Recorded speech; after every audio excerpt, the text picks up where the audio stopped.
Budgeting is a life skill best learned young.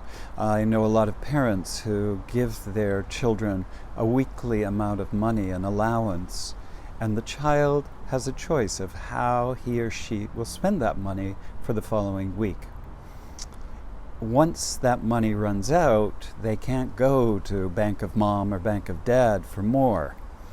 So they do make choices. I know myself, when I was young, I had an allowance, and out of that weekly allowance, I was told that I would have to buy my Christmas presents. So every week, I would save 10% or so of the money.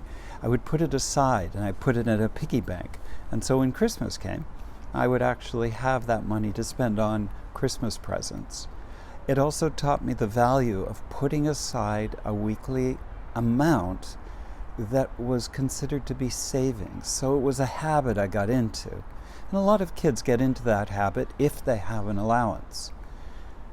Once they hit adulthood, if they have a budgeting set of mind, sometimes they can turn to the internet and use an app that is a good budgeting app, which will help them also in this process of saving money. How do they save? They save for short term and for long term. One really good way is, if you get your paycheck, pretend that 10% of that money does not exist. Put it into a savings account. That is rainy day money. That is something for later.